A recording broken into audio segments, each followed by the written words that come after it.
भारतीय महिलाओं के लिए इस साल काफी अनोखा रहा।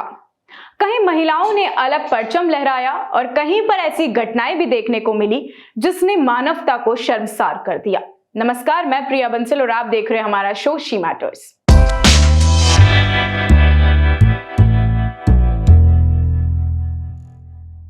ये साल महिलाओं के लिए कभी नरम कभी गरम रहा।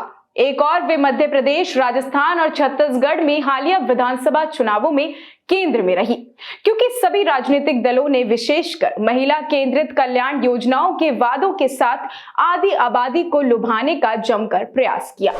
मध्य प्रदेश के पूर्व मुख्यमंत्री शिवराज सिंह चौहान तो अपनी लाडली बहन योजना के कारण सुर्खियों में बने हुए थे, जिसमें हर महीने महिलाओं की जेब में नकदी देने का प्रावधान है।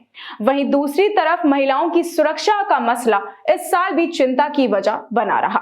सुरक्षा के मामले में आज भी उनकी स्थिति अच्छी नहीं है, फिर चाहे महिलाएं कहीं पर भी हो और किसी भी पद पर हो। स्थिति यह है कि अंतर्राष्ट्रीय पुरस्कार विजेता होने के बावजूद सत्ता में बैठे, पदों पर बैठे पुरुषों द्वारा वे यौन उत्पीड़न का शिकार हो सकती हैं। पदक विजेता विनेश फोगाट, साक्षी मलिक और 5 अन्य पहलवानों का मामला तो इस पूरे साल सुर्खियों में बना ही हुआ था, जो इस साल की शुरुआत में कुश्ती संघ के तत्कालीन प्रमुख ब्रजभूषण शरण सिंह के खिलाफ यौन उत्पीड़न का आरोप लगाते हुए जंतर मंतर पर कई दिन तक बैठी रही।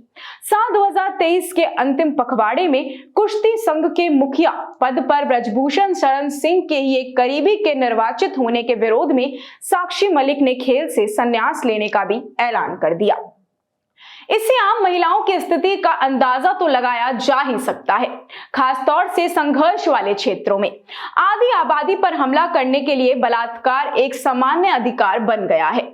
मणिपुर से जो झंझोड़ देने वाला वीडियो सामने आया था, जिसने मानवता को शर्मसार कर दिया था, जहां पूर्वोत्तर के उस वीडियो में जातीय हिंसा के दौरान विशेष समुदाय की 2 महिलाओं को अन्य समुदाय के पुरुषों द्वारा न सिर्फ निवस्त्र घुमाया गया बल्कि उनका यौन उत्पीड़न भी किया गया था। यह उस देश में महिला होने का दुर्भाग्य है जहां कहा जाता है, यत्र नारीस्ति पूजन्ते रमन्ते तत्र देवता। चुनौती इसी अंतर को पाटने की है, ताकि एक ऐसा माहौल तैयार हो सके जिसमें महिलाएं अपनी सुरक्षा की चिंता किए बिना अपने बढ़ते राजनीतिक कद का फायदा उठा सके। इस बाबत प्रधानमंत्री नरेंद्र मोदी ने हाल ही में नई दिल्ली में भाजपा मुख्यालय में एक दिलचस्प सूत्र पेश किया है। वो पार्टी कार्यकर्ताओं को राजस्थान, छत्तीसगढ़ और मध्य प्रदेश में मिली चुनावी जीत के बाद संबोधित कर रहे थे। मौजूदा सामाजिक संरचनाओं में आगे बढ़ने और उन्हें पुनर्गठित करने के प्रयास में उन्होंने कहा था कि उनके लिए केवल 4 जातियां मायने रखती हैं: गरीब, युवा, किसान और महिलाएं। उनके शब्द थे, इस 4 जातियों का उत्थान ही भारत को विकसित बनाएगा। अगर इन 4 का हो जाएगा तो इसका मतलब सबका हो जाएगा।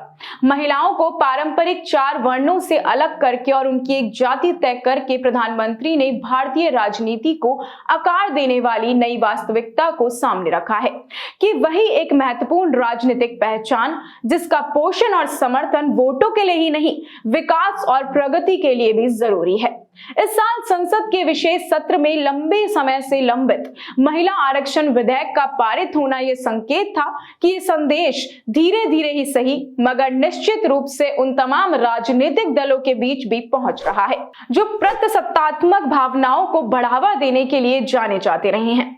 महिला आरक्षण विधेयक को पारित कराने में 27 साल लग गए और इसके लिए 6 असफल प्रयास किए गए, पर अंत में यह सर्वसम्मति से पारित भी हो गया, जिसमें संसद व राज्य विधानसभाओं में महिलाओं के लिए 33% प्रतिनिधित्व की गारंटी दी गई है। यह इस साल महिलाओं के हित में एक बहुत बड़ा कदम भी माना गया है। बेशक कुछ लोग इसके क्रियान्वयन की समय सीमा को लेकर चिंता जता रहे हैं, पर यह अधिनियम उम्मीद की एक किरण जरूर है कि महिलाओं के पास अब उन मुद्दों पर अपनी लड़ाई लड़ने के लिए राजनीतिक ताकत होगी जिन्होंने उनको अब तक प्रतीकात्मक उत्पीड़न के बंधनों में बांध रखा था।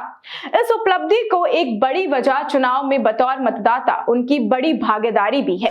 हाल फिलहाल के चुनावी आंकड़े बताते हैं कि महिला वोटों में भारी उछाल आया है और कुछ राज्यों में महिला मतदाताओं की संख्या पुरुष वोटरों से भी बहुत ज्यादा आई है। अभी के राजस्थान विधानसभा चुनाव की ही बात कर लेते हैं। पुरुषों का मतदान प्रतिशत 74.53 रहा था, वहीं महिलाओं का 74.72% रहा था। भाजपा शायद पहली पार्टी है जिसने ये पहचाना है कि महिलाएं चुनाव के समय अपनी आकांक्षाओं के साथ पुरुषों की छाया से बाहर निकलने को आतुर हैं। वरिष्ठ भाजपा नेता मुरली मनोहर जोशी ने एक बार याद करते हुए कहा था कि उनको यह आभास है तब हुआ था जब राम मंदिर आंदोलन अपने चरम पर था।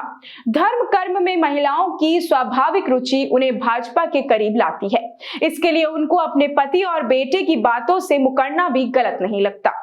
बहरहाल राजनीति ही नहीं, अंतरिक्ष विज्ञान में क्षेत्र में भी इस साल महिलाओं का दबदबा दिखा है। चंद्रयान 3 की ही बात कर लेते हैं। चंद्रयान 3 की सफलता हमारे लिए एक बड़ी उपलब्धि रही है।